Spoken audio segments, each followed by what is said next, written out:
لا حول ولا قوة إلا بالله العلي العظيم. بسم الله الرحمن الرحيم.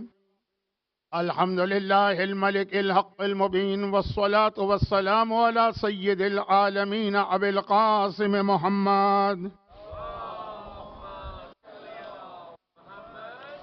وآله الطيبين الطاهرين الذين أذهب الله عنهم الرجس وطهرهم تطهيرا.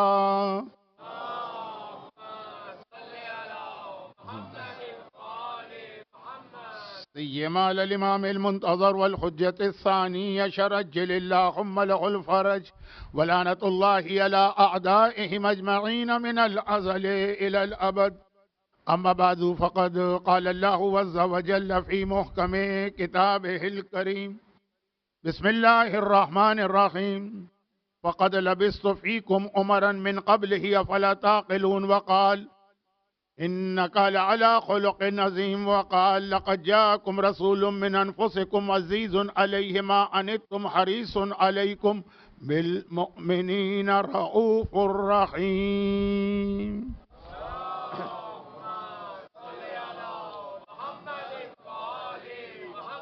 1447 ہجری 1447 ہجرہ، اس کے چھٹے اشرے کی آج بالکل درمیانی مجلس ہے، 5ویں مجلس. عظمت رسالت کے حوالے سے بات کی جا رہی تھی، اور اگرچہ میں اپنی عادت کے مطابق ہر مجلس میں موضوع سے تھوڑا ہٹتا بھی تھا، پھر واپس بھی آتا تھا، لیکن بہرحال اگر میں موضوع سے ہٹا بھی ہوں تو عظمت والا حصہ شاید عنوان کا نہ آیا ہو، لیکن رسول کی زندگی ہی کے واقعات بیان ہوئے ہیں.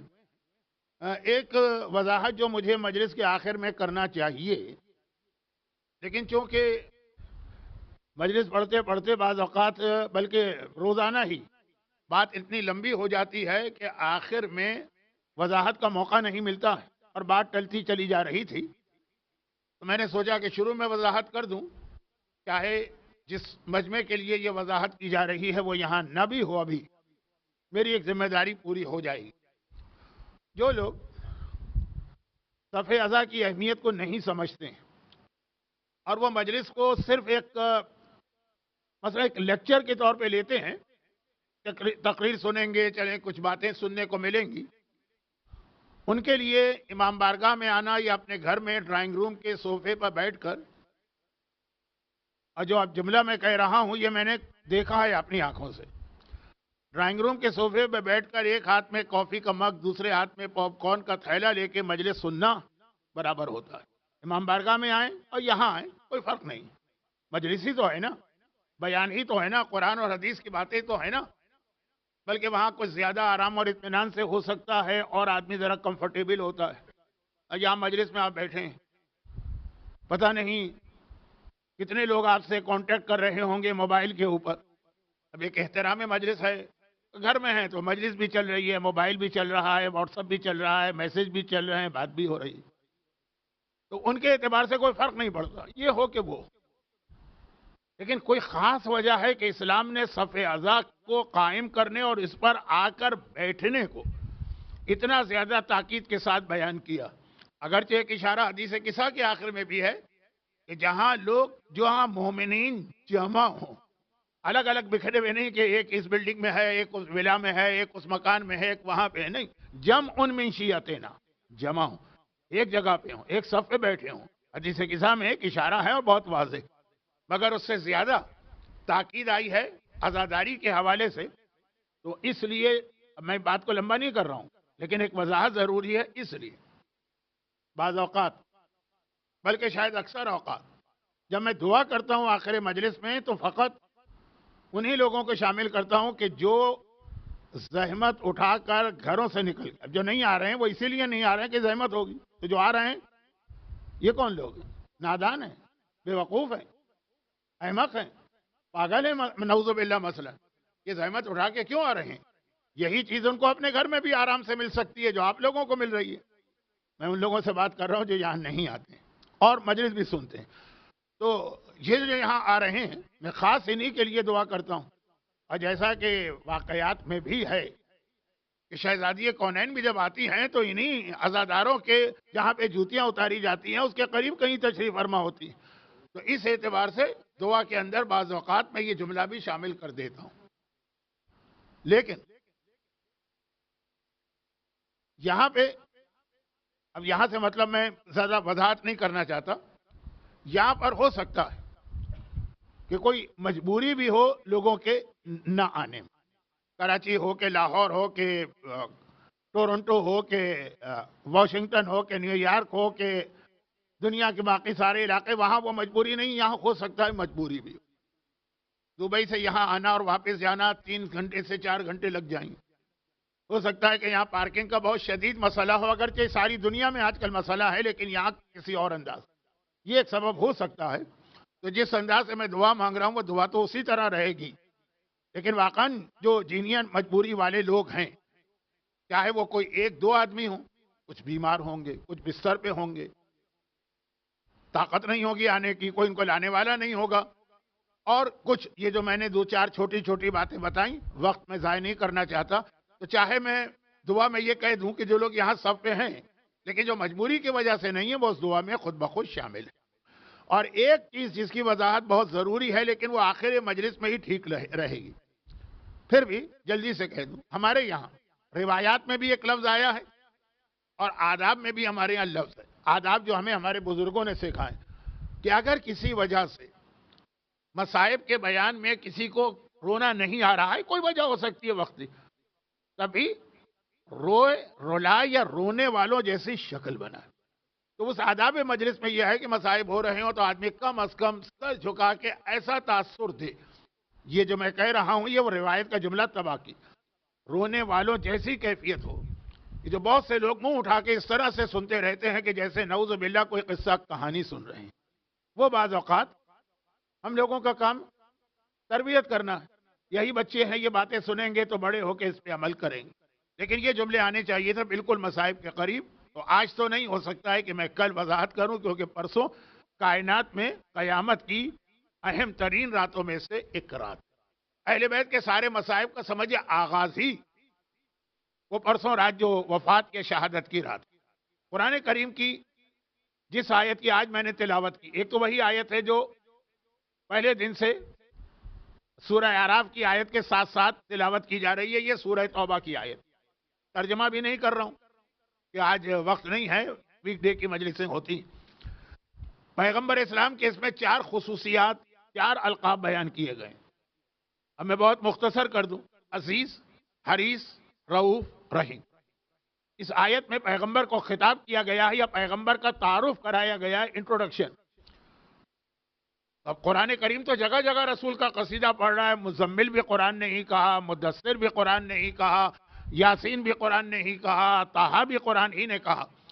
لیکن اس آیت میں یہ 4 لقب آئے: عزیز، حریص، رؤوف، رحیم. اور اگرچہ لفظ حریص میری 2 دن پہلے کی مجلس اگر کسی کے ذہن میں ہو تو اگرچہ لفظ حریص اردو میں بہت برے معنوں میں استعمال ہوتا ہے، لیکن وہی بات کہ اردو الگ ہے، عربی الگ. لفظ ہم نے وہاں سے لیا ہے، معنی ہمارے اپنے ماحول میں الگ بن گئے ہیں. لیکن جہاں سے لفظ آیا قرآن میں تو اس کے وہی معنی لیے جائیں گے عربی. تو یہ 4 خصوصیات تو یہاں بیان کی گئی، جس میں نے عرض کیا تھا کہ جو آخری خصوصیت اس آیت میں آئی ہے رحیم. یہ وہ لفظ ہے جو اللہ نے قرآن میں بار بار اپنے لیے استعمال کیا، کیونکہ بسم اللہ الرحمن الرحیم میں یہ لفظ رحیم اللہ کے لیے.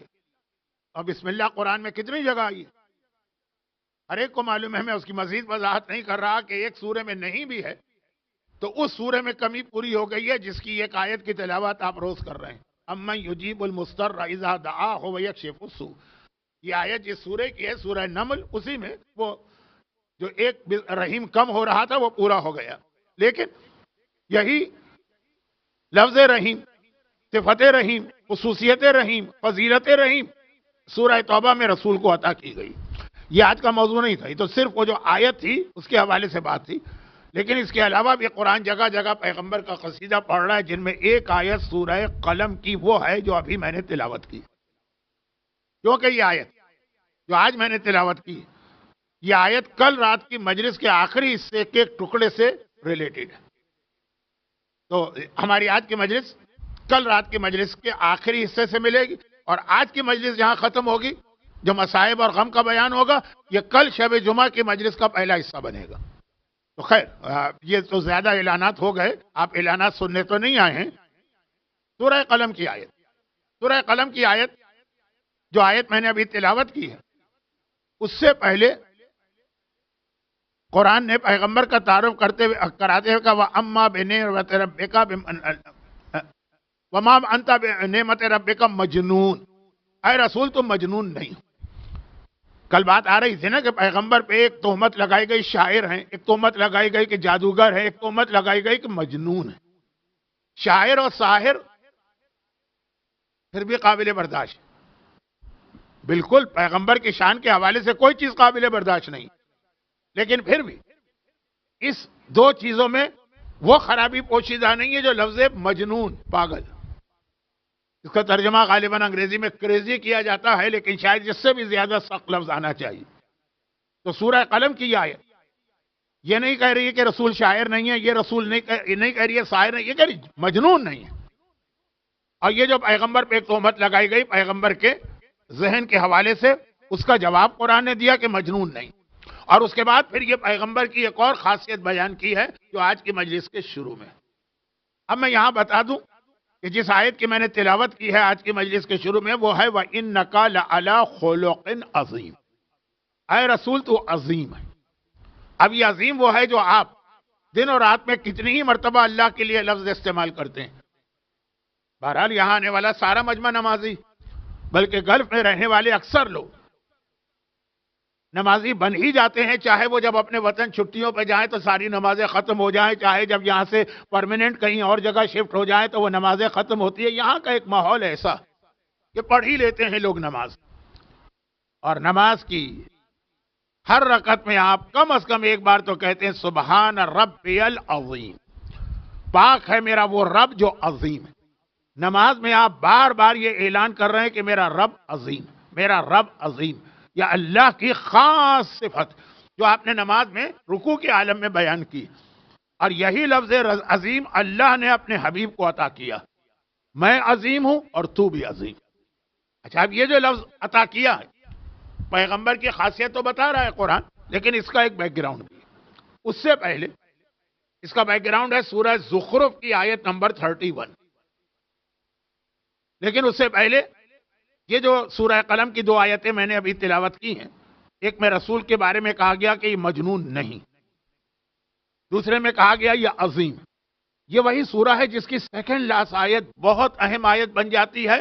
اگر کوئی آپ سے حسد کرنے والا ہو، جیلس ہو، نظر بد لگانے والا ہو، آپ کی نعمتوں کو دیکھ دیکھ کر اس کو دن اور رات نیند نہیں آتی ہو کہ کسی طرح سے ان کو تباہ کرنا. بہت لمبی تفصیل ہے اس بات کی، کیونکہ یہ آج کا موضوع نہیں ہے، لیکن یہ ہے رسول کے بارے میں. بھائی روایت میں یہ ہے نا، عربوں میں ایک تصور تھا، اور یہ بات اپنی جگہ صحیح بھی ہے. جیسے کل میں نے جنوں کے حوالے سے بات کی تھی کہ آج کل نئے لوگ، پڑھے لکھے نئے لوگ، وہ جنوں کو مانتے ہی نہیں. قرآن کریم میں سورہ جن، نہ صرف یہ کہ سورہ جن ہے بلکہ اس کے اندر جنوں کی بہت تفصیل بھی آئی ہے. نہ صرف یہ کہ تفصیل آئی ہے بلکہ سورہ جن کا تعارف یہ ہے کہ ہمارے معاشرے میں مشہور ہے کہ قرآن میں 4 قل ہیں، اور ہم لوگ پڑھتے رہتے ہیں فاتحہ میں، نظر میں، مختلف موقعوں میں. نہیں، 4 نہیں، 5 قل ہے. 5واں قل سورہ جن، قل اس سے شروع ہو رہا ہے. تو اب یہ سورہ جن جو ہے تو ہے ہی پورا کا پورا جنوں کے بارے میں. لیکن آج کل کے پڑھے لکھے لوگ نہیں مانتے جنوں کو، قرآن کو مانتے ہیں اور جنوں کو نہیں مانتے ہیں. تو پھر ان الفاظ کی وہ اتنی تشریح کرتے جو رمضان میں ہی اچھی لگتی ہے، جہاں تفسیر قرآن کی جاتی ہے، یہاں نہیں، آج کی مجلس میں نہیں. تو میں یہ عرض کر رہا تھا کہ چاہے معاشرہ کتنا ہی بدل جائے، بہت انسان پڑھ لکھ کر عالم فاضل PhD اسکالر ہو جائے، بہرحال جن ہیں اسی طرح سے. ایسے لوگ ہوتے ہیں جن کی آنکھوں میں ایسی خرابی ہوتی ہے کہ جسے وہ نظر بھر کے دیکھ لیں اسے کوئی نہ کوئی بیماری لگے گی، یا بیٹا مر جائے گا، یا رزق میں کمی آ جائے گی، یا زبان اس کی لکنت ہوگی. زبان میں نے اس لیے کہا کہ خطیب حضرات یا علماء یا مجلسیں پڑھنے والوں کو دو طریقے ہوتے تھے پہلے زمانے میں ان کو ناکام کرنے کے. پہلا تو آج کل ختم ہو گیا ہے، لیکن آپ نے اپنے بزرگوں سے سنا ہوگا پان کھلاتے تھے، پان میں سندور ملا کے کھلاتے تھے، آواز ہی بیٹھ گئی. یہ بہت رائج اور کامن چیز تھی. اور دوسرا ہے نظر بد لگانا. نظر بد تو خیر سب کے حوالے سے ہے، تو کچھ لوگوں کی نگاہوں میں یہ طاقت ہوتی. اب ہو سکتا ہے اس کو ہم سائنسی الفاظ، ہپناٹزم اور اس قسم کے الفاظ کہہ دیں، وہ ایک الگ بحث. نہ میرا موضوع ہے، نہ آپ کو اس سے دلچسپی ہے، نہ مجھے اس سے دلچسپی. تو اب قریش نے رسالت کے پیغام کو روکنے کے لیے، میں نے کہا تھا نا کہ میں موضوع سے ہٹوں گا بھی تب بھی پیغمبر ہی کا کوئی واقعہ رکھوں گا اپنے سامنے، پیغمبر کو روکنے کے لیے. اب پیغمبر کا پیغام کیسے پھیل رہا ہے؟ قرآن ایک ایسا کلام ہے کہ ایک بار کوئی آدمی سنتا ہے اس کے دل پہ اثر ہو جاتا ہے، چاہے وہ ابو جہل جیسا بدترین دشمن اسلام کیوں نہ ہو. ایک معجزہ ہے قرآن. میں محاورتاً ایک لفظ کہہ رہا ہوں، قرآن ایک جادو ہے. اور یہی جو پیغمبر کو جادوگر کہا گیا وہ اسی لیے کہا گیا کہ ان کے پاس ایک ایسا جادو ہے کہ جب کہیں یہ جادو پڑھتے ہیں جس کے کان میں آواز جاتی ہے وہ بدل جاتا ہے. وہ قرآن کو کہہ رہے ہیں. اب پھر قرآن کی فضیلتیں آپ سنتے ہیں کہ وہ سورہ کوثر لے جا کے اس شاعر کو رکھا، اس نے کہا ما ھذا کلام البشر، یہ تو کسی انسان کا کلام ہے نہیں. اور بہت ساری باتیں، جیسا میں نے کہا یہ رمضان کا موضوع ہے، ایام اذا کے اس اس عشرے میں مناسب نہیں، وقت نہیں، اس لیے مناسب نہیں. تو قرآن، اب یہ قریش نے سوچا قرآن جو اتنا اثر کر رہا ہے ہمارے بچوں اور جوانوں پر، بہکے جا رہے ہیں، ہاتھ سے نکلے جا رہے ہیں، بزرگوں کے طریقے کو چھوڑ رہے ہیں. وہ جو عورت نے کہا تھا نا کل کا جملہ کہ وہ گھروں میں جھگڑا ہو رہا ہے، جہاں جہاں یہ پہنچا وہ جھگڑا اس بات پہ ہو رہا ہے. نوجوان نے اسلام قبول کر لیا، بت کے آگے سجدہ نہیں کرے گا. باپ کہہ رہا ہے سجدہ کر، وہ کہہ رہا ہے میں نہیں کروں گا. جھگڑا اس بات پہ ہو رہا ہے. اس بات پہ نہیں ہو رہا ہے کہ اس بیٹے نے باپ کو تھپڑ مار دیا، جوتا مار دیا، بدتمیزی کر دی، گستاخی کر دی، نہیں. اس بات پہ ہو رہا ہے. ماں نے لات و منات و عزا اپنے بت کے لیے کوئی چڑھاوا چڑھایا، کوئی منت مانی، کوئی کھانا تیار کیا اور بیٹے سے کہا کھاؤ، جو کل تک بڑے شوق سے کھاتا تھا، عقیدت اور احترام سے کھاتا تھا، آج وہ منع کر رہا ہے کہ نہیں یہ حرام ہے. جھگڑے اس بات پہ تھے، جس کو تفصیل سے بیان کرنے کے لیے فی الحال وقت نہیں ہے، شاید ضرورت بھی نہیں، آپ سمجھ رہے ہیں. تو اب یہ جو تھا قریش نے کہا یہ کیا ہو کیا رہا ہے؟ یہ ہمارے اتنے تمیزدار بچے، اتنے ہمارے اچھے بچے جو کل تک ہماری ہر بات مان لیتے تھے، باپ کی بات بھی ماں کی بات بھی، یہ اچانک ہمارے خلاف کیوں ہو گئے؟ جادو. یہی ہوتا ہے نا گھروں میں بھی، شوہر بیوی میں جھگڑے شروع ہو جائیں، کوئی جادو کر رہا ہے. اور بہرحال جادو کی ایک بہت بڑی قسم ہے شوہر اور بیوی کے درمیان اختلاف پیدا کرنا. خود قرآن کریم میں آیا ہے نا، سورہ بقرہ کی آیت 91 ہاروت و ماروت. قرآن نے کہا کہ یہ بھیجے گئے تھے. اب دو فرشتے ہیں، کیا ہے بات تو بات سے بات نکلتی جاتی ہے، موضوع کہیں رہ جاتا ہے، میں کہیں چلا جاتا ہوں، آپ کہیں چلے جاتے ہیں. ہاروت و ماروت امتحان کے لیے بھیجے گئے تھے. یہ وہ جادو سکھاتے تھے لوگوں کو جس سے شوہر اور بیوی میں جھگڑے ہوتے ہیں. اب وہ سکھاتے تھے، یعلمان السحر، یہ دونوں تعلیم دیتے تھے جادو کی. وہ امتحان کا ایک طریقہ تھا. لیکن پھر وہی کہ وہ ذرا موضوع سے ہٹ کرے. تو جادو کی یہ خاصیت ہے کہ جھگڑے، اختلافات، شوہر بیوی بھی پریشان کہ بھائی ہم اچھے بھلے زندگی گزار رہے ہیں، کوئی بات ہی نہیں تھی جس پہ جھگڑا ہو گئے. تو یہ ہمارے معاشرے میں ایک چیز مشہور بھی تھی کیونکہ وہ قرآن سے آئی کہ ہاں جادو کا اہم ترین استعمال ہوتا تھا خاندانوں کو توڑنے میں، شوہر بیوی میں اختلاف پیدا کرنے میں. اچھا یہ کہاں اختلاف پیدا کیا جائے گا؟ جہاں شوہر اور بیوی بڑے پیار و محبت سے رہ رہے ہوں گے، جہاں پہلے دن سے ہی جوتم پیدار ہو رہی ہوگی، پہلے دن سے ہی سر پٹول ہو رہی ہوگی، پہلے دن سے ہی بیوی شوہر کو بیلنا مارے گی، شوہر بیوی کو جوتا مارے گا. وہاں کیا ضرورت ہے جادو کرنے کی؟ وہ تو آلریڈی وہی کام کر رہے ہیں جو بغیر جادو کے ہو رہا ہے. جہاں محبت ہے، جہاں پیار ہے، جہاں پیغمبر کی سیرت پہ عمل ہو رہا ہے. یا رسول اللہ، دنیا کے اندر سینکڑوں مکان ہیں. آدمی کتنے ہیں دنیا میں؟ 6 بلین، 6 ارب. گھر کتنے؟ میں نے تو آج تک کاؤنٹنگ کی نہیں، غالباً کسی نے بھی نہیں کی. لیکن جتنے بھی گھر ہیں کروڑوں میں تو ہوں گے نا. یا رسول اللہ، اتنے سارے گھروں میں آپ کو سب سے اچھا گھر کون سا لگتا ہے؟ جہاں شوہر اور بیوی محبت اور سکون کے ساتھ زندگی گزار رہے ہیں. سب سے زیادہ مجھے وہ گھر پسند ہے. تو اب جو پیغمبر کو سب سے زیادہ پسند ہے وہ شیطان کو سب سے زیادہ ناپسند. تو سیدھا فارمولہ، جو چیز رسالت و امامت کو پسند آئے گی وہ شیطان کو ناپسند آئے گی، جو شیطان کو پسند آئے گی وہ ان کو ناپسند ہوگی. اب پیغمبر کا ہی جملہ. تو یہ جادو کا سب سے زیادہ استعمال اس میں ہوتا ہے. شوہر و بیوی کے اس محبت کو، اس سکون کو، اس فیملی کو توڑنے کے لیے. لیکن اس کے علاوہ بھی جادو کے بہت سارے مقاصد تھے. کسی کا کاروبار فیل کرنا ہے، کسی کو جاب ختم کروانا ہے، کسی کی اولاد کو کی موت چاہیے ہے، ہزاروں طریقے. تو اب اسی کی ایک قسم جو تھی وہ نظر بد ہے. لیکن بات یہ تھی کہ قریش سمجھ رہے تھے کہ قرآن جو ہے نا یہ جادو ایسا کلام ہے کہ جو اس کے جس کے کان میں جاتا ہے وہ بدل جاتا ہے. کل تک ہمارا دوست، کل تک ہمارا ساتھی، کل تک ہمارے ساتھ اٹھنے بیٹھنے والا، کل تک ہمارے ساتھ کھانے پینے والا، آج منع کر رہا ہے نہیں کھاؤں گا، آج منع کر رہا ہے کہ پیشانی نہیں جھکاؤں گا. جادو ہے. تو آپ کیا کریں؟ تو جادو، قرآن جادو ہے کا کوئی ایسی چیز لے کر آؤ جو قرآن کے مقابلے میں ایسی آئے کہ ہمارے بچے اس کے بدلے وہاں چلے جائیں. یہی ایک طریقہ ہوتا ہے نا کسی کو کسی چیز سے ہٹانے کا. چنانچہ انہوں نے ایران سے وہ اسٹوری ٹیلرز، قصہ کہانیاں سنانے والے، اس وقت تو یہ ٹی وی نہیں تھا، اس وقت تو یہ نیٹ فلیکس نہیں تھا، اس وقت تو یہ ہالی ووڈ کی فلم انڈسٹری نہیں تھی، ڈرامے نہیں بنتے تھے. اس وقت زبان سے کہانیاں سنائی جاتی. اس وقت کی بات نہیں ہے، 100 سال پہلے تک یہی ہوتا تھا. تو اب یہ کہا کہ قرآن جو ہے نا اس میں موسیٰ کا قصہ ہے، آدم کا قصہ ہے، یوسف کا قصہ ہے، شاید اس کی وجہ سے ہمارے بچے دوڑ دوڑ کے جاتے ہیں. جیسے ہمارے ہاں اس وقت بھی جو خواتین ہیں مثلا ٹی وی کے ڈرامے کتنے شوق سے سنتی ہیں. کبھی ساس بہو تھی، کبھی بہو ساس تھی، پتہ نہیں کیا کون تھا کیا کون ہوگا. کیوں؟ کہانی ہے، انٹرسٹنگ. تو وہی سمجھے کہ قرآن جو نوجوان بڑے شوق سے سن رہے ہیں وہ اس لیے کہ اس میں آدم کی کہانی ہے، یوسف کی کہانی ہے، موسیٰ کی کہانی ہے. تو ہم اس کے مقابلے میں اس سے دلچسپ کہانیاں لے کے آئیں گے. کیونکہ یہ جو کہانیاں ہیں نا اس کے اندر بیچ بیچ میں ذرا کچھ کڑوی باتیں آ جاتی ہیں. نماز پڑھنا ہے، شرک نہیں کرنا ہے. تو ایسا لائیں گے کہ جو شروع سے آخر تک جو ہے اس میں کوئی ایسی بات ہی نہ. چنانچہ ایران گئے. ایران میں رستم و سہراب کے قصے، شاہ نامہ، میں ذرا فضول باتیں کر رہا ہوں لیکن ماحول سمجھا رہا ہوں، وہ بہت رائج تھا. وہ ان کو لے کر آئے. ادھر پیغمبر خانہ کعبہ کے صحن میں ایک طرف بیٹھ کر قرآن کی تلاوت کرتے تھے، ادھر ان لوگوں کو بٹھا کے کہا جاتا تھا رستم و سہراب کی کہانی شروع کرو.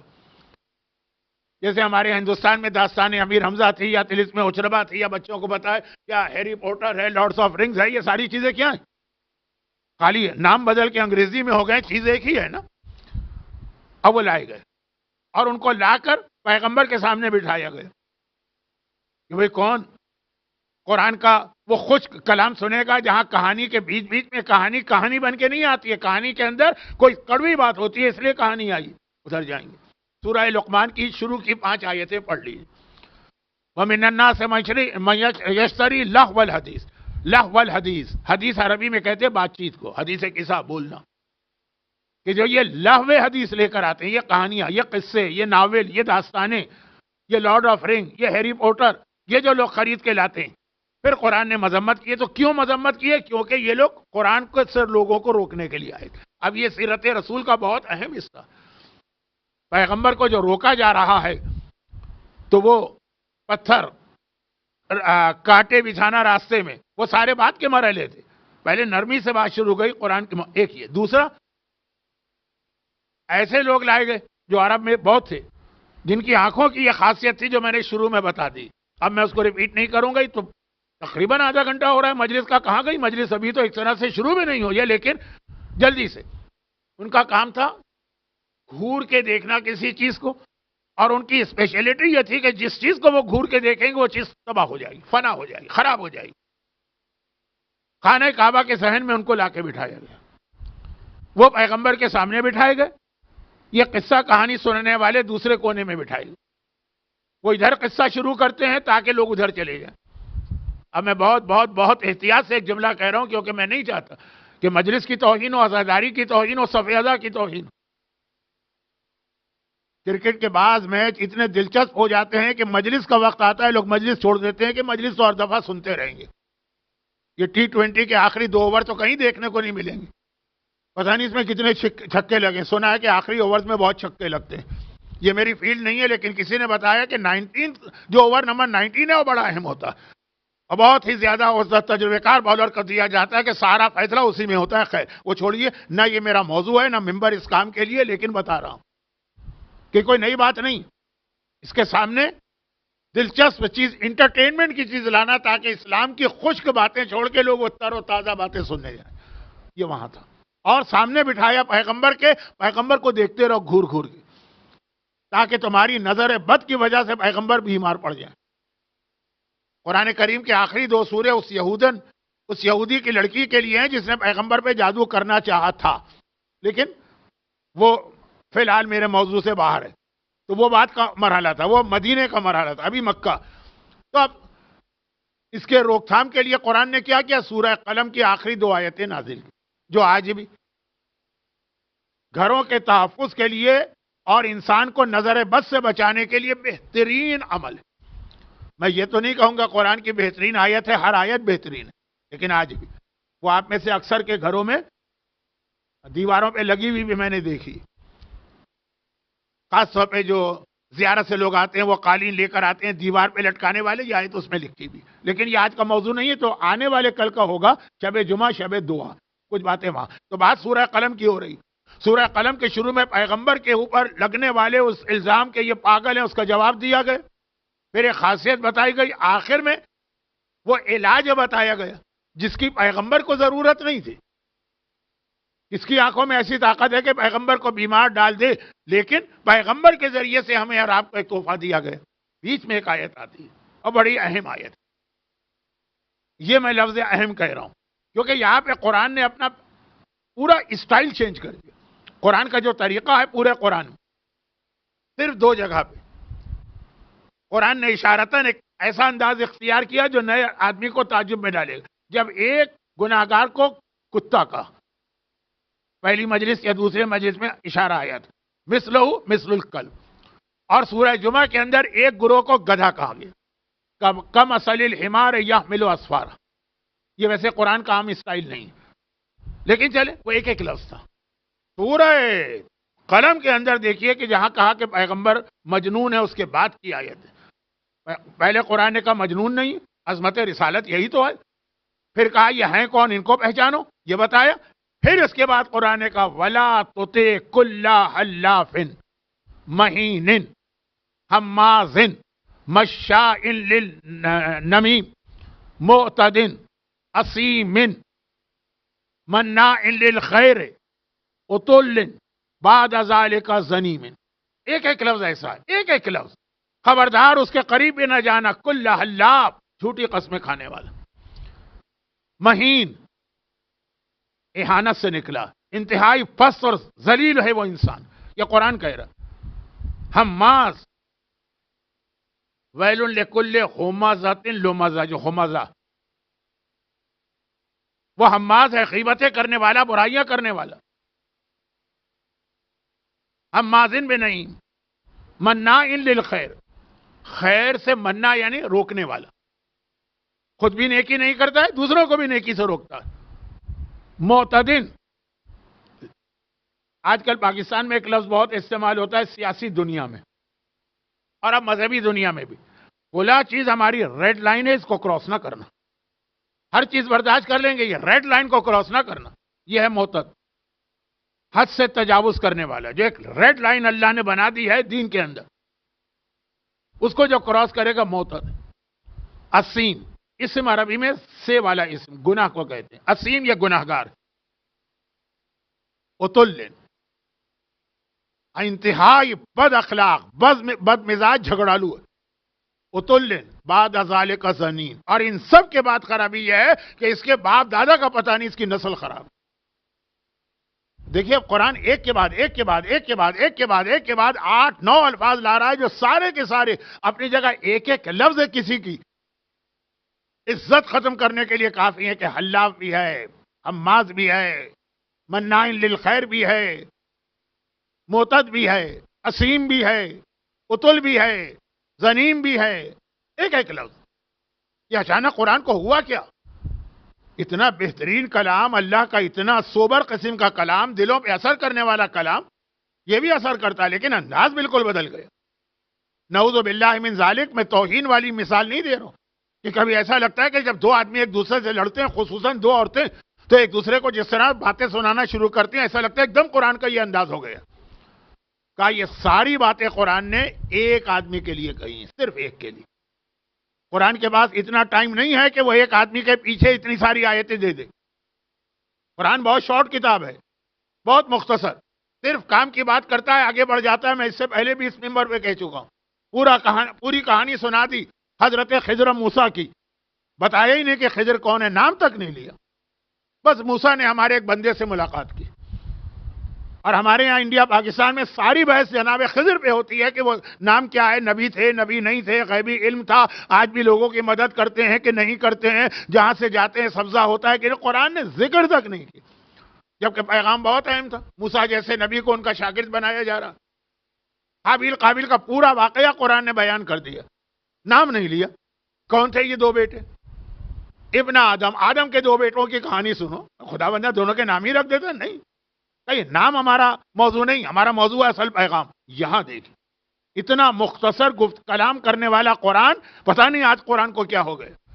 ایک کے بعد ایک کے بعد اللہ بھی کہا, مہین بھی کہا, حماد بھی کہا, مشائن بن نمیم بھی کہا, موتد بھی کہا, اسیم بھی کہا, منائن للخیر بھی کہا, اتل بھی کہا, زنیم تو خیر سمجھیے کہ ایک طرح سے لمٹ, بس اس کے بعد اب کچھ کہنے کی گنجائش ہی نہیں.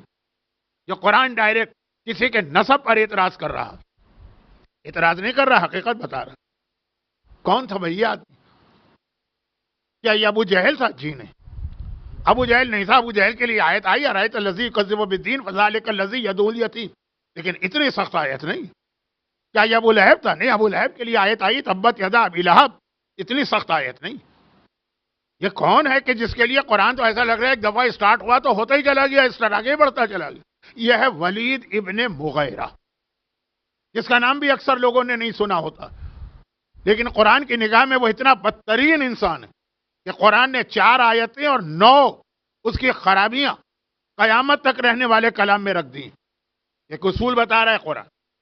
بھائی ولید ابن مغیرہ کا کیا جرم تھا؟ کیا پیغمبر پہ تلوار اٹھائی؟ کبھی تلوار نہیں اٹھائی. کیا پیغمبر پر پتھر پھینکے؟ کبھی پتھر نہیں پھینکے. کیا پیغمبر کے راستے میں کانٹے بچھائے؟ اس نے کبھی کانٹے نہیں بچھائے.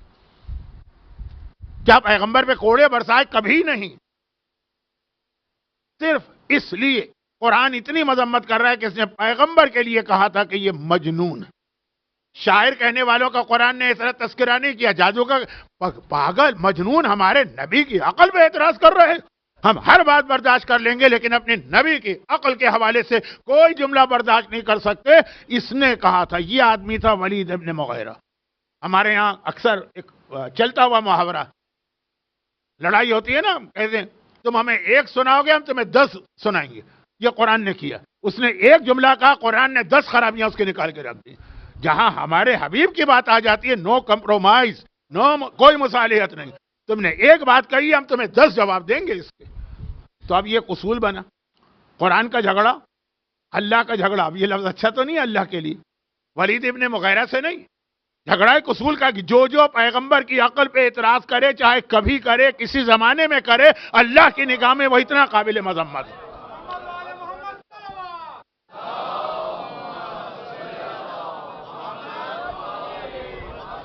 اس سے ملتا جلتا جملہ کل آیا تھا. جی ہاں, نعرہ لگائیے.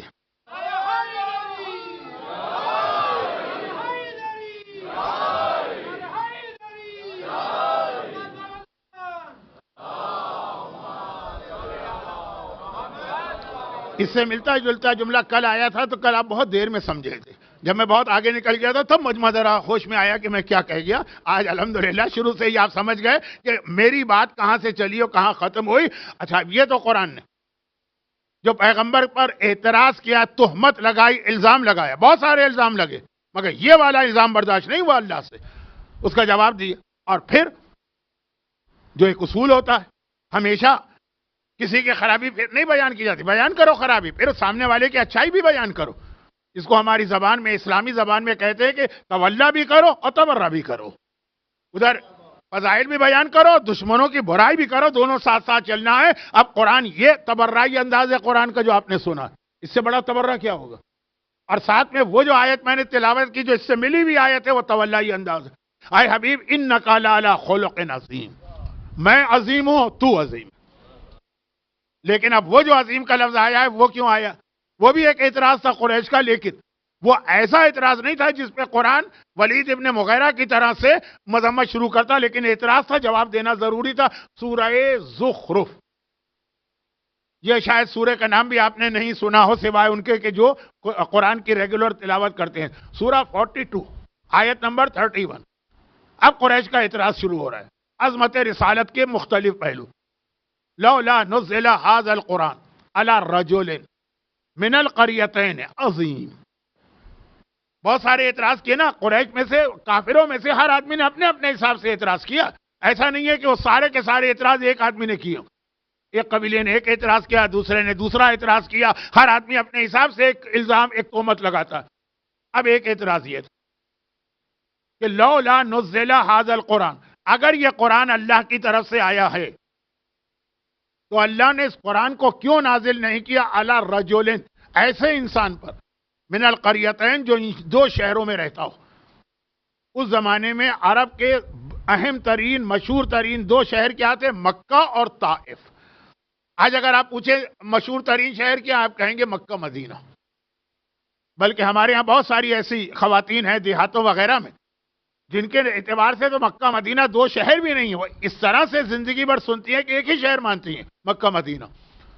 لیکن جب اسلام آیا اس وقت مدینے کی کوئی حیثیت نہیں تھی، کوئی نام ہی نہیں تھا، مدینہ تھا ہی نہیں کوئی شہر۔ یثرب نام کی ایک چھوٹی سی بستی تھی، بڑے شہر تھے مکہ اور طائف۔ یہاں سارے پیسے والے، سرمایہ دار، مالدار، سیٹ لوگ رہتے تھے، تجارت مکے میں کرتے تھے، پیسہ بنتا تھا۔ کوٹھیاں بنائی تھی طائف کے اندر، وہ ہل اسٹیشن ہے، بہت اچھا موسم ہے، وہاں رہنے میں مزہ آتا۔ تو اب قریش کا ایک گروہ کہہ رہا کہ اگر واقعا یہ قرآن اللہ کا کلام ہے، سمجھ میں آ رہا ہے ان کی قرآن، اثر لے رہے ہیں، لیکن یہ سمجھ میں نہیں آ رہا جس پہ نازل ہو رہا، تو اللہ نے اس کا انتخاب کیوں کیا؟ اس مکے اور طائف میں ایک سے ایک بڑا آدمی ہے، لفظ عظیم آیا ہے، لفظ عظیم بڑا۔ لولا نزل هذا القرآن على رجل من القریتین عظیم۔ لولا، لولا یہ حدیث آپ نے ایک اور کسی سے اور سے بھی سنی ہے، تو یہ لولا کافروں سے شروع ہوا، اس مسلمان تک پہنچا، تو لولا نزل هذا القرآن، کیوں نازل نہیں کیا اللہ نے کسی بڑے آدمی پہ یہ قرآن؟ ایک سے ایک بڑا آدمی وہاں موجود ہے، ان کو چھوڑ کر ایک غریب اور یتیم کا انتخاب کیوں کیا؟ تو توہین کی نیت سے کہہ رہے۔ قرآن نے اس کا جواب اسی سورہ قلم میں دیا، یہ تولائی انداز میں جواب دیا۔ ولید ابن مغیرہ کو تبرائی انداز میں جواب دیا، ان کو تولائی انداز میں کہا۔ تم بالکل ٹھیک کہہ رہے ہو، واقعاً قرآن اتنا اہم کلام ہے کہ بڑے پر ہی نازل ہونا چاہیے، بڑے پر ہی نازل ہونا چاہیے۔ تم کہہ رہے نا کہ کسی بڑے آدمی پہ کیوں نازل نہیں کیا؟ عظیم، بڑے پر ہی نازل ہونا چاہیے، اور ہم نے بڑے پر ہی نازل کیا۔ لیکن تم کسے بڑا کہتے ہو؟ جو سرمایہ دار ہو، جو مالدار ہو، جس کی کوٹھیاں ہوں، جس کے بزنس ہوں، جس کی بہترین سواریاں ہوں، جس کے بینک بیلنس 6 سے 7 سے 8 فیگر میں، ڈیجٹ میں جا رہے ہیں، وہ ہے تمہارے نزدیک بڑا۔ ہمارے نزدیک اس کی کوئی حیثیت نہیں ہے، ہم اسے بڑا کہتے ہیں۔ انکا لعلی خلق عظیم، جو اپنے اخلاق و کردار میں بڑا ہو وہ بڑا ہوتا۔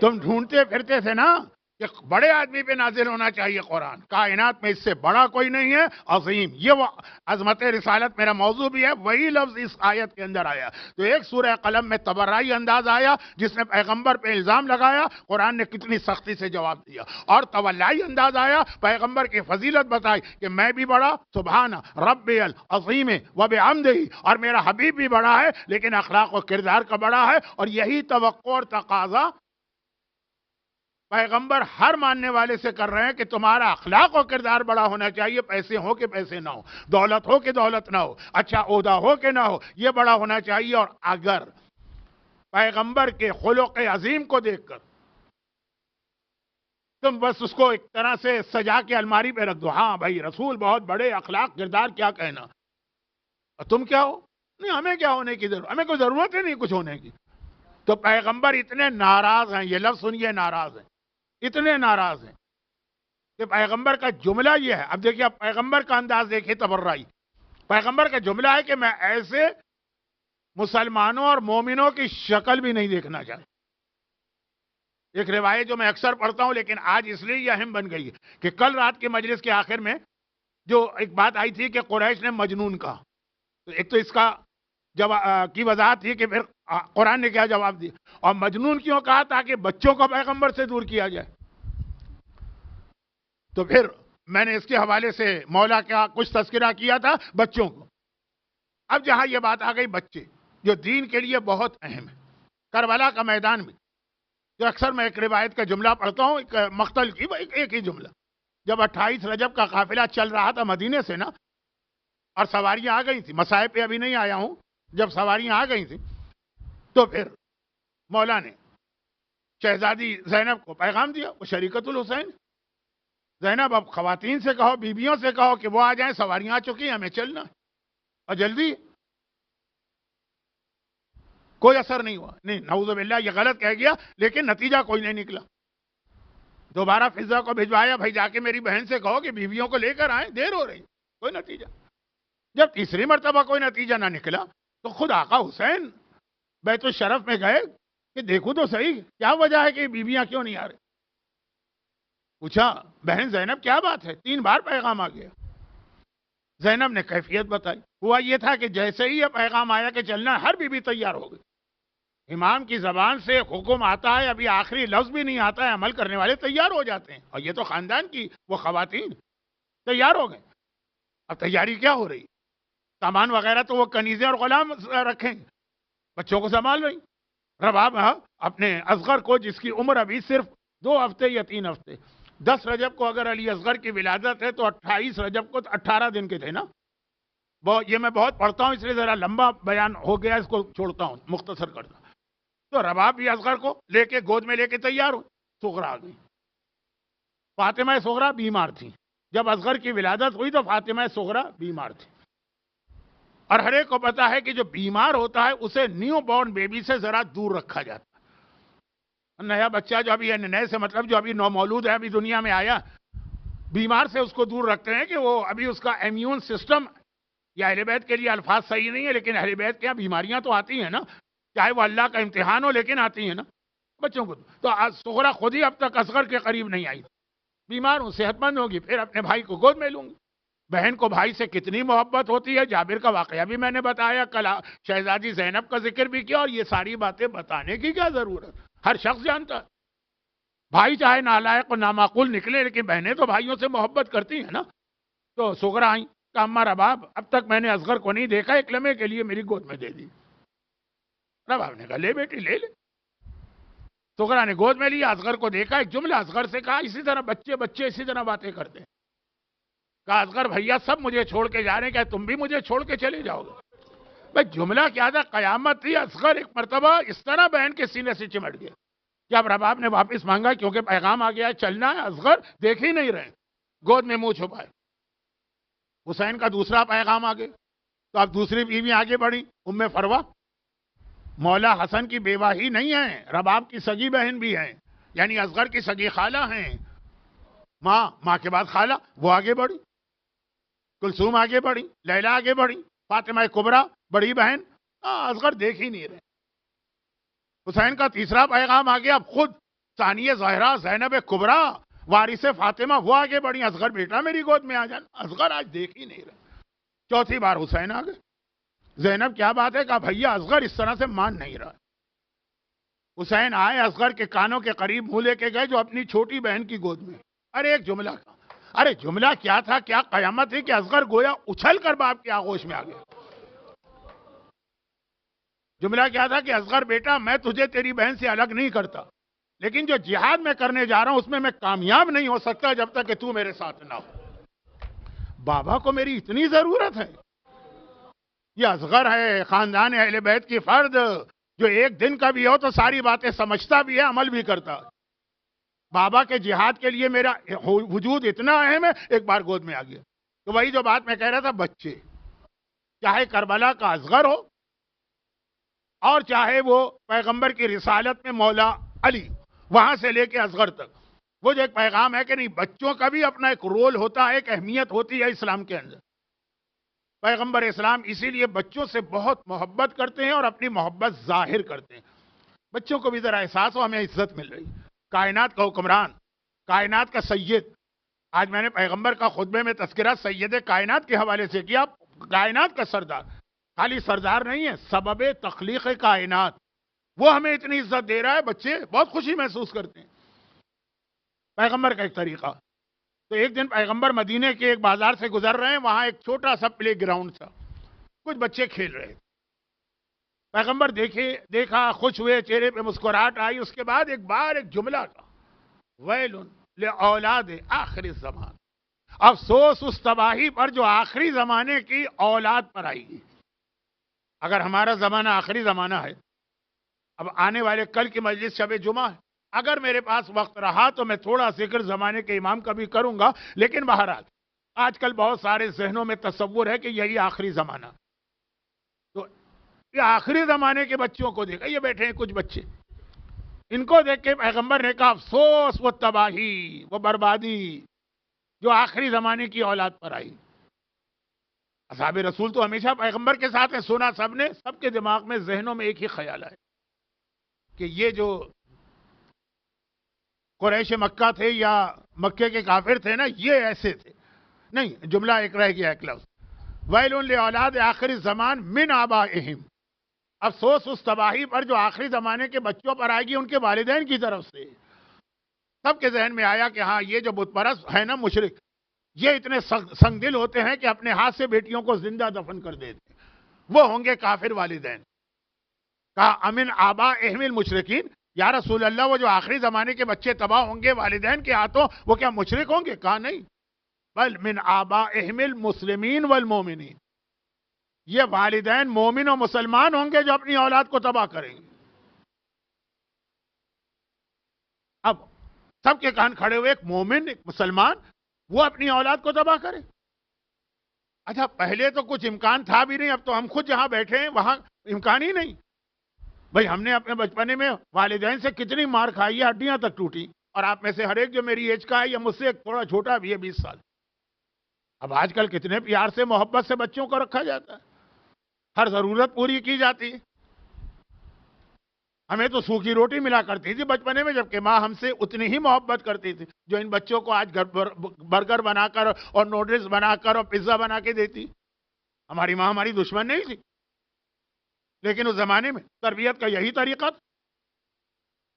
لیکن پیغمبر نے کہا کہ یہ جو آخری زمانے کے والدین اپنی اولاد کے لیے اتنی قربانیاں دے رہے ہیں. آج جتنا والدین اپنی اولاد پہ خرچ کرتے ہیں پہلے نہیں کرتے تھے. وہ سادگی کا زمانہ تھا، وہ موضوع بدل جائے گا. تو یہ کیا پیغمبر نے کہہ دیا کہ والدین تباہ کریں گے؟ یا رسول اللہ یہ کون سے والدین ہوں گے؟ مومن ہوں گے تو بھئی یہ کیا کریں گے؟ کھانے کو نہیں دیں گے، گلا گھونٹ دیں گے، خالی لنگوٹی میں ان کو زندگی گزارنے کا پیغام دیں گے؟ کہا نہیں، یہ نہیں ہوگا، یہ سب تو دیں گے. وہ لا يعلمونہم شیئا من الفرائض، وہ انہیں دین نہیں سکھائیں گے. دنیا کی ہر چیز سکھا دیں گے، دین نہیں سکھائیں گے.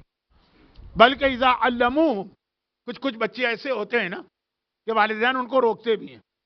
اب روکنے کے دو طریقے ہوتے ہیں، ایک ڈائریکٹ روکتے ہیں، چھوڑو یہ فضول باتیں، کس مولوی کے چکر میں پھنس گئے.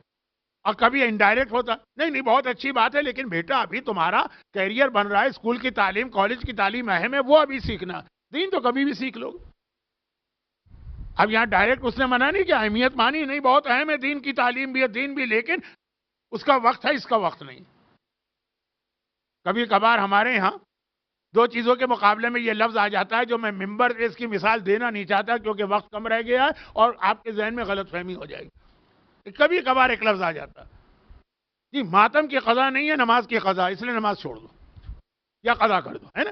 تو اب یہ ہے کہ دونوں اپنی جگہ اہم ہیں، لیکن یہ جملہ کیوں کہہ رہے ہو؟ کوئی اور جملہ کہہ دو تو وہاں واپس آئی. منع نہیں کریں، نہیں یہ ضروری ہے، یہ بھی، ہاں دین بھی سیکھنا ہے، سب کچھ ہے، لیکن اسکول کالج کا تو ابھی زمانہ. بڈھے ہو کے تو تعلیم حاصل نہیں کرو گے، دین بڈھے ہو کے بھی سیکھ سکتے ہو.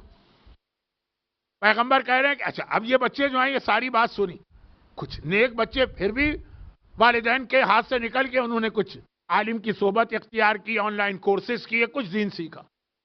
پیغمبر کہہ رہے اول تو ذمہ داری والدین کی ہے، ان کی نہیں ہے کہ سیکھیں، تمہاری ذمہ داری ہے سکھاؤ.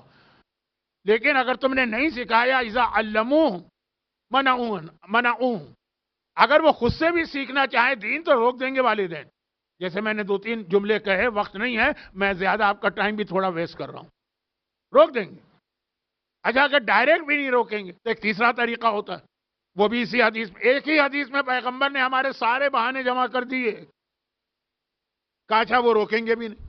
بیٹا تم جا رہے ہو مدرسے میں، نماز کا طریقہ سیکھ رہے ہو، روزے کا طریقہ سیکھ رہے ہو، خمس کا طریقہ سیکھ رہے ہو، واجبات کا طریقہ سیکھ رہے ہو. بیٹی تم جا رہی ہو، حجاب کا طریقہ سیکھ رہی ہو، روکیں گے بھی. لیکن اگر دنیا کی کوئی کامیابی حاصل کریں گے تو خوشی سے والدین پھولے نہیں سمائیں گے، اور اگر دین کی کوئی کامیابی حاصل کریں گے پلٹ کے توجہ بھی نہیں دیں گے. بچے کا دل ٹوٹ جائے. دنیا کے ایگزام کے اندر وہ A+ لے کر آیا، یہ پتہ نہیں کیا ہوتا ہے. آج کسی بچی نے پچھلے ہفتے شاید 24 A لیے تھے کیمبرج میں. مجھے نہیں پتا کہ کیمبرج کیا ہوتا ہے، 24 تو پتا ہے لیکن یہ کیا ہوتے ہیں مجھے نہیں پتا. لیکن کوئی ورلڈ ریکارڈ اس نے توڑا. تو آپ کے بچے نے بھی کوئی کامیابی حاصل کی، بڑا خوش ہو گئے. فنکشن بھی ہو رہا ہے، تحفے بھی دیے جا رہے ہیں. 4 مسئلے دین کے سیکھ کے آیا، بابا میں نے سیکھ لیا، آپ نے توجہ بھی نہیں دیا. ہاں بس ٹھیک ہے. یہ تیسرا طریقہ ہے بچے کا دل توڑنے اور اس کو دین سے ہٹانے کا. چلیں یہ تو ساری پیغمبر کی وہ حدیثیں کہ آپ کہیں گے مولانا ہم پر اتنا اثر نہیں ہوتا، ہمیشہ سنتے آئے.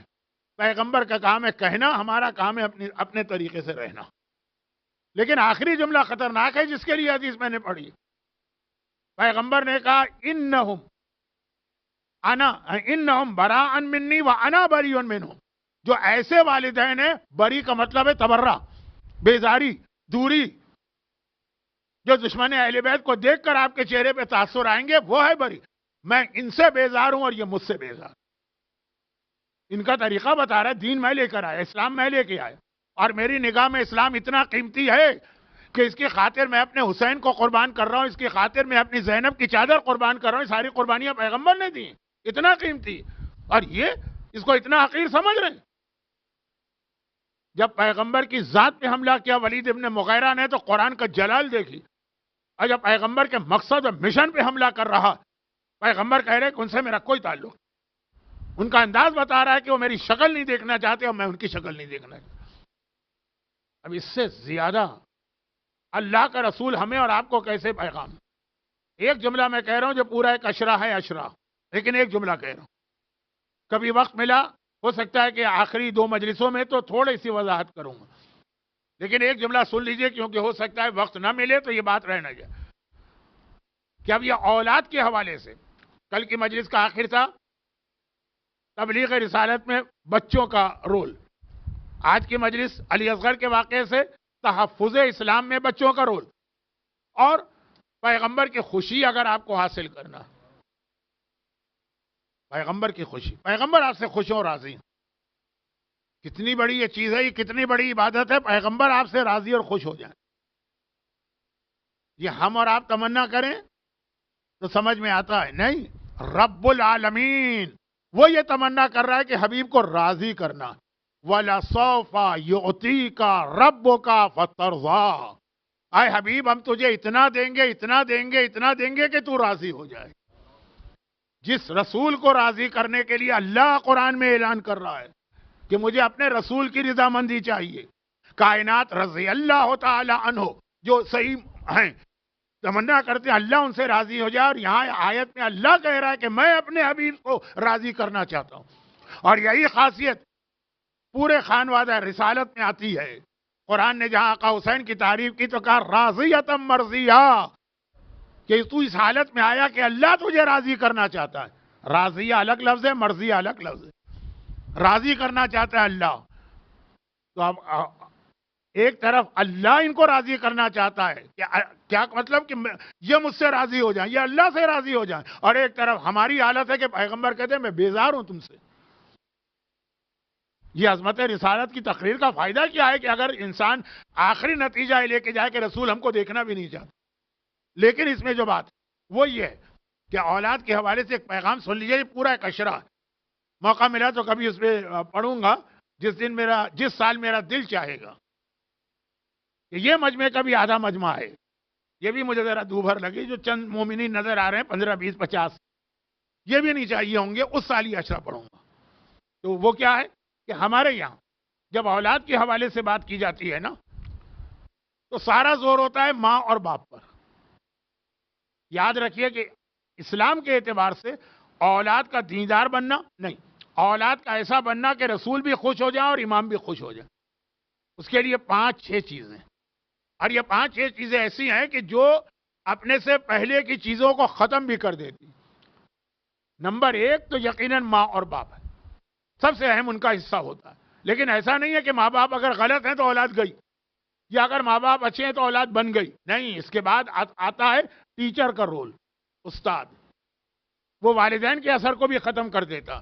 بہترین مثال آپ کے سامنے پیش کروں ایک جملے میں، یزید کے بیٹے نے، جس کا نام معاویہ تھا، یزید کا بیٹا حکومت کو ٹھکرا دیا، کہا مجھے نہیں چاہیے وہ حکومت جس کی بنیاد خون حسین پہ رکھی گئی، میرا باپ نے جو گناہ کبیرہ کیا وہ جہنم کی آگ میں جل رہا ہے، میں اس کے گناہ میں شریک ہو کر وہی جہنم کی آگ نہیں لینا چاہتا ہوں۔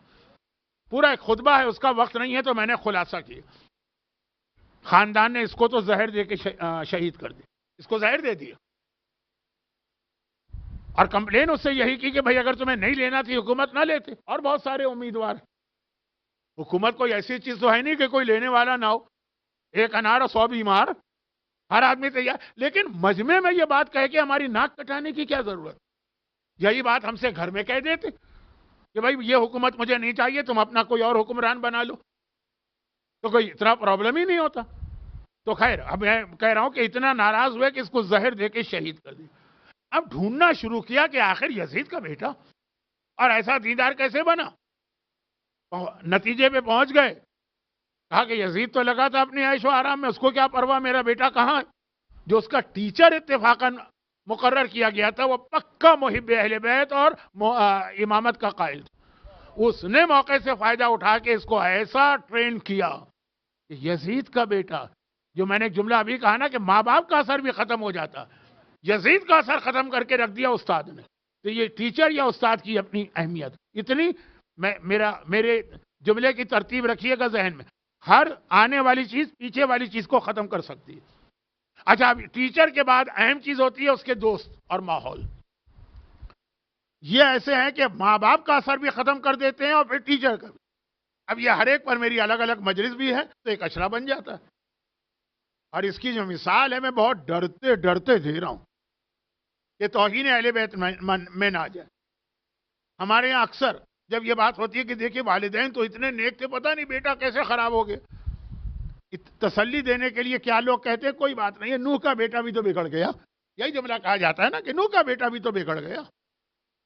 وہ ذرا سا ہم احترام باقی رکھنا چاہتے ہیں اس لیے جملہ کہتے ہیں، ورنہ اصلاً تو ہمارے لیے اس سے بڑی مثال ہے، کیونکہ حضرت نوح انبیاء میں ایک ہے، ہم ان کا احترام کرتے ہیں، ان کی شریعت کا ہم سے کوئی تعلق نہیں، ختم ہو گئی ان کی شریعت۔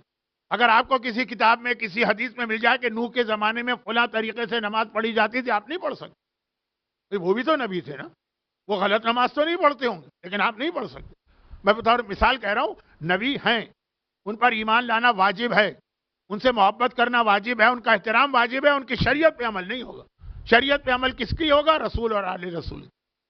اب مثال سنی، میں نے کہا نا کہ چونکہ وقت بھی کم ہے اور اگر وقت زیادہ بھی ہوتا تو میں تفصیل میں نہیں جاتا، تو ڈرتے ڈرتے کہہ رہا ہوں، لیکن کس بات کا ڈر؟ زیادہ سے زیادہ لوگ 2-4 الزامات لگائیں گے تو میں تو 50 سال سے تو متے برداشت کر رہا ہوں۔ چھٹے امام کا سگا بیٹا عبداللہ افتہا، امام کا بیٹا، امام کی 2 شادیاں، چھٹے، یہ جملہ بھی کہنا ضروری۔ بہت سارے لوگ جو ہے نا بڑے فخر سے کہتے ہیں، فخر کرنا بھی چاہیے، لیکن بس فخر تک رہے، اس سے نتیجہ نہ نکالے کہ اب ہم جیسا بھی زندگی گزارے۔ کیا کہتے ہیں ہم؟ نجیب الطرفین سید، یقیناً سادات کا ایک احترام ہے، نجیب الطرف۔ چھٹے امام نے 2 شادیاں کی تھی، ایک اپنی فرسٹ کزن سے، سیدانی، پکی اور ایک بظاہر ایک کنیز سے، یعنی اب کنیز نہ سمجھیے، یہ خواتین کنیز بنا کے لائی جاتی تھی تاکہ یہ حفاظت سے امام تک آ جائیں۔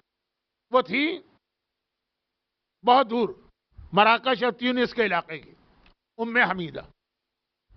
باپ چھٹے امام ہے، ماں جو ہے نا وہ نجیب الطرفین کی نعوذ باللہ کیٹیگری میں نہیں آتی، ان سے پیدا ہوئے 7ویں امام۔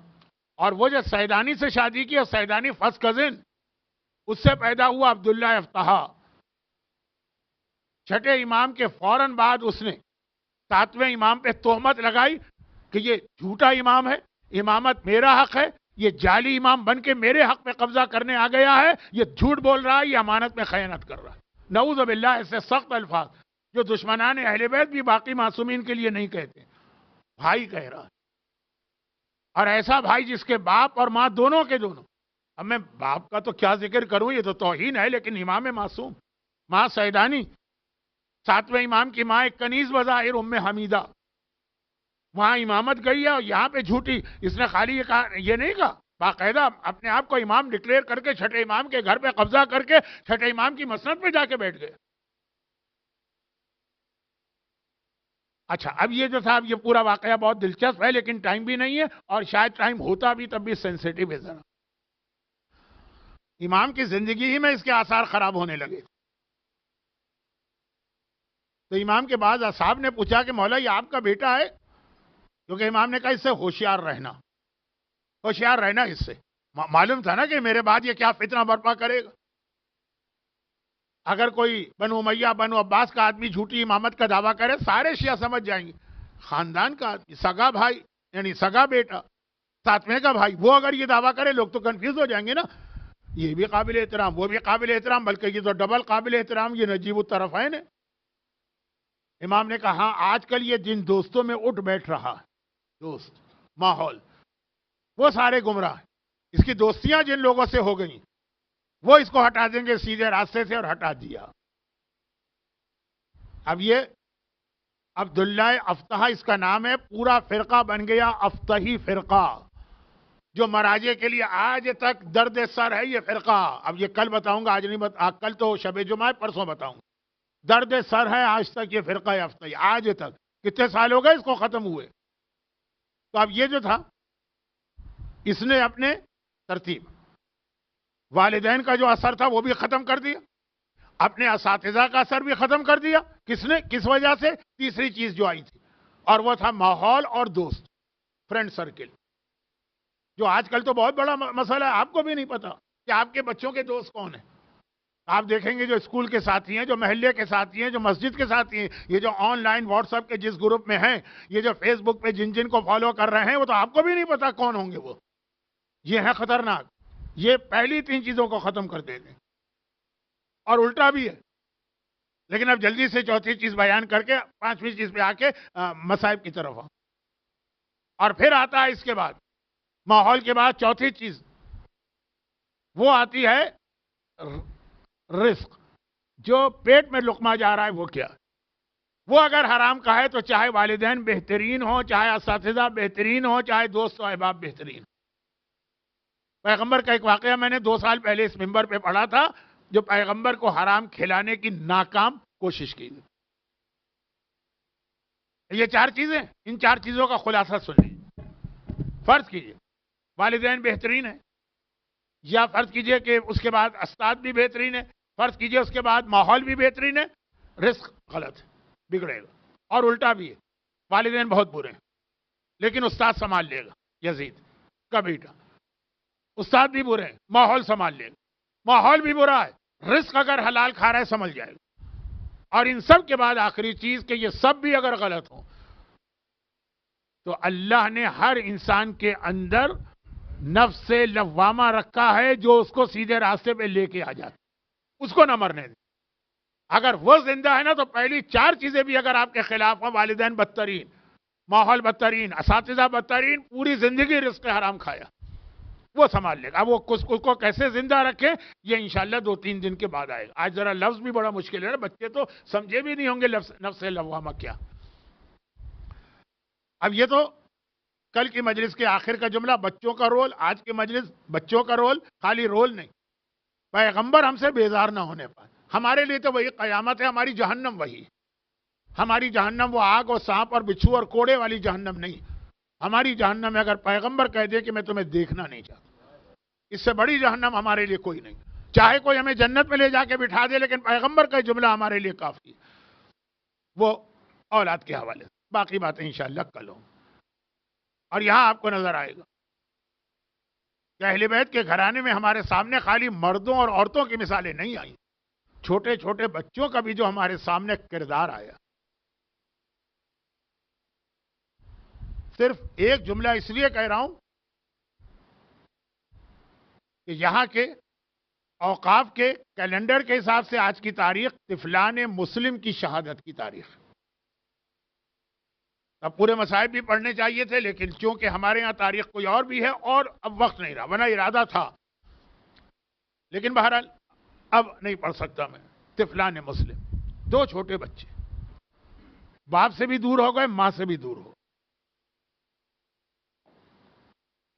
اور یہ جملہ یاد رکھیے گا کہ طفلان مسلم کی شہادت نے جناب مسلم ابن عقیل کی ساری نسل کا خاتمہ کر دی، جس کا اللہ نے جو صلہ دیا ہے وہ کل کی مجلس میں آئے گا. جنہوں نے میری پرانی مجلسیں سنی ہیں وہ تو سمجھ گئے ہوں گے، لیکن جنہوں نے وہ نہیں سنی ہے، ابھی مجھے آج پڑھنا تھا لیکن اب وقت نہیں ہے. اب ماتم کرنے والوں کا بھی وقت میں روزانہ لے رہا ہوں.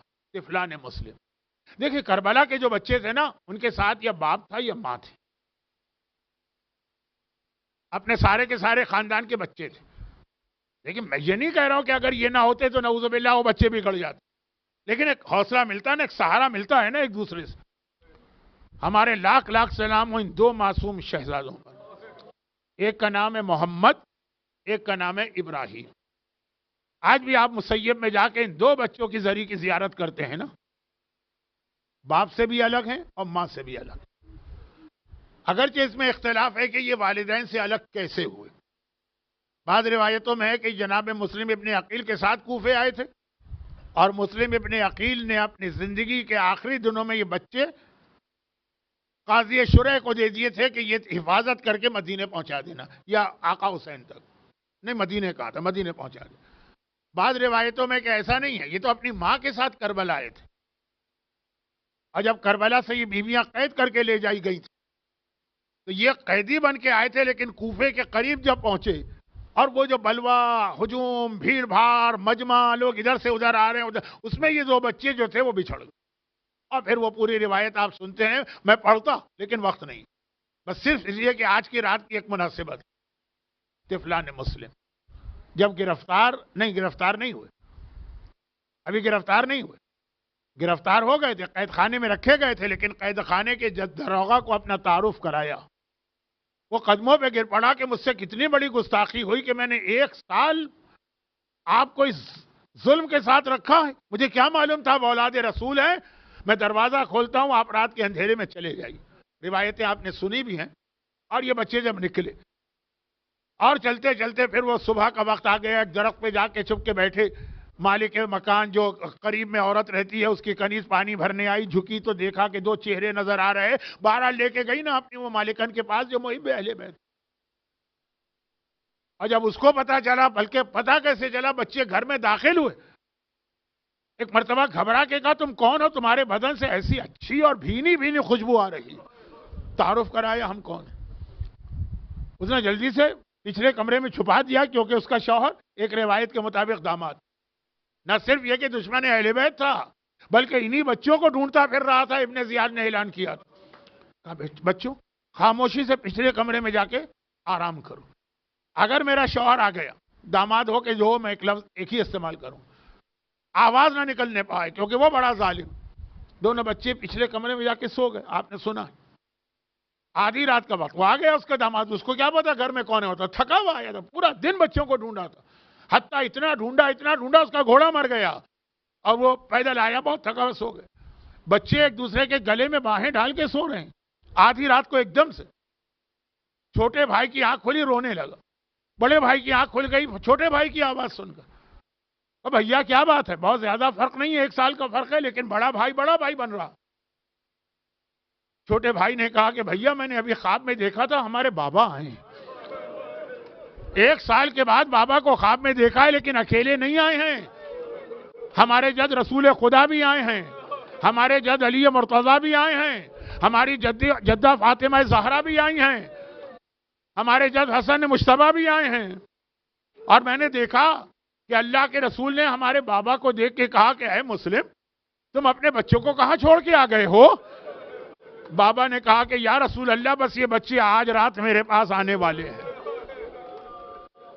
اور یہ خواب دیکھ کے میری آنکھ کھل گئی، باپ کو یاد کر کے رو رہا ہے۔ بڑے بھائی نے کہا بھیا میں نے بالکل یہی خواب تو میں نے بھی دیکھا ہے۔ اور جب دونوں بھائی رونے لگے تو اس ظالم کی آنکھ کھل گئی، میرے گھر میں یہ کون بچے ہیں؟ وہ آیا، پہچان لیا اس نے، میں بات بہت مختصر کر رہا ہوں، پہچان لیا اس نے۔ چنانچہ صبح ہوتے ہی پہلا کام یہ کیا کہ بچوں کو بالوں سے پکڑ کے گھسیٹتا ہوا چلا، دریا کے کنارے پہنچا، اپنے غلام کو تلوار دے کے کہا ان کی گردن اتارو۔ غلام ان بچوں کو لے کے چلا، غلام تو حکم ماننا ہے، تلوار لے کے چلا۔ بڑے بھائی نے چھوٹے بھائی سے کہا اس کی شکل ہمارے چچا بلال سے کتنا ملتی ہے۔ وہ حبشی غلام چونکا، بلال ہمارا آقا و سردار، اس کا نام کیوں لیا؟ تم ہو کون؟ کہا کہ ہم بلال کی آقا رسول خدا کی اولاد میں ہیں۔ تلوار پھینک کے وہ دریا میں چھلانگ لگا کے جاتا ہے اور آقا سے کہتا ہے میں یہ گناہ نہیں کر سکتا۔ اس نے اپنے جوان بیٹے کو بلایا، تلوار لی، کہا کہ بیٹا میں نے تیری کتنی خدمت کی ہے، جملہ ہے اس کا، تیری خاطر میں نے کتنی دولت جمع کی ہے تاکہ تجھے ملے، اب میرا ایک کام کر دے، آج بچوں کی گردن اڑا دے۔ ایک مرتبہ بیٹا لے کے چلا، باپ نے حکم دیا لے کے چلا۔ ایک نے دوسرے کو دیکھ کے کہا اس جوان کی جوانی پہ رحم آتا ہے جب یہ جہنم کی آگ میں جلے گا۔ وہ چونکا، میں کیوں جلوں گا جہنم کی آگ میں؟ تم کون ہو؟ کہا میں اولاد رسول۔ بس ایک بار بیٹے نے بھی تلوار پھینکی، دریا میں چھلانگ لگائی، تیرنے لگا۔ باپ نے کہا بیٹا اولاد پر اطاعت واجب ہے۔ کہا نہیں، اللہ کی اطاعت آپ کی اطاعت سے زیادہ اہم ہے۔ تو ظالم خود آگے بڑھا، پوری روایتیں ہیں میں نہیں پڑھ پا رہا ہوں وقت کی کمی کی وجہ سے، خود آگے بڑھا۔ ایک مرتبہ دونوں بچوں کو پھر بالوں سے پکڑا، تلوار اٹھانا چاہتا ہے، بچے کہتے ہیں ایسا کر کے ہمیں حاکم کے پاس لے جاؤ، وہ جو فیصلہ کرے۔ کہا نہیں، میں تمہیں لے کے جاؤں گا کوفے میں، تمہارے چاہنے والے بھی ہیں، وہ حملہ کر کے چھڑا لیں گے، میں تمہارے کٹے سر لے جانا چاہتا ہوں۔ کہا اچھا کیوں لے جانا چاہتا ہے؟ کہا انعام ملے گا۔ اچھا ایسا کر ہمارے بال کاٹ لے، غلاموں کے زمانے میں بال کاٹے جاتے اور ہمیں بازار میں بیچ دے، تمہیں بہترین قیمت ملے گی۔ کہا کہ مجھے وہ قیمت چاہیے ہی نہیں جو تم سے ملے، میں تو اپنے امیر ابن زیاد سے انعام لینا چاہتا ہوں۔ بچوں نے کہا اچھا پھر کم از کم ہمیں 4 رکعت نماز کی اجازت دے۔ آپ کے سنے ہوئے مصائب میں پھر بھی آپ گریہ کر رہے ہیں، یہ آپ کا جذبہ ہے۔ بچوں نے نماز پڑھی اور وہ تلوار لے کے چلا، وہاں جھگڑا ہو گیا، بچوں میں جھگڑا ہو گیا، کیونکہ بڑا بھائی کہتا پہلے میری گردن پہ تلوار چلا، چھوٹا بھائی کہتا پہلے میری گردن پہ تلوار چلا۔ اس نے کہا کہ بڑے کا حق زیادہ ہے، وہ بڑا ہے نا، پہلے میں اس کی گردن کاٹتا ہوں۔ جیسے ہی گردن کاٹی، دھڑ گرا، سر اس نے، وہ سر سنبھال رہا ہے، یہ لے کے جانا ہے نا۔ اب جو پلٹ کے دیکھا، چھوٹا بھائی بڑے بھائی کے خون کے اندر وہ لوٹے لگا رہا ہے، غلطہ ہو رہا ہے، پورے جسم پہ خون مل رہا ہے۔ جب رسول خدا کے سامنے جاؤں گا تو اس حالت میں جانا چاہتا ہوں۔ بس ایک مرتبہ دوبارہ تلوار چلی، دوسرا سر کٹا، وہ دوسرا سر سنبھالتا ہے، دوسرا لاشا دریا میں پھینکا۔ اب یہ دیکھنے والے کہتے دونوں لاشیں جا رہے تھے بغیر سر کے، ایک مرتبہ دونوں نے بغیر سر کے لاشیں ایک دوسرے کو اپنے باہوں میں لے لیا ہے۔ یہ 2 لاشیں مسیب میں آئے اور وہاں دفن ہوئے۔ اے فرزندان مسلم، میں آپ کے مصائب کو کم نہیں کرنا چاہتا، ذرا دیکھیے یہ آپ کے چاہنے والے آج اتنے سالوں بعد بھی چند سادہ سا جملے سن کر کتنا رو رہے ہیں۔ میں آپ کے مصائب کو کم نہیں کرنا چاہتا، لیکن ایک جملہ میں عرض کروں گا، آپ شہید ہوئے، آپ کے سر کٹے، آپ کے لاشیں گرے، لیکن قبریں بنی نا، لاشیں ملے نا۔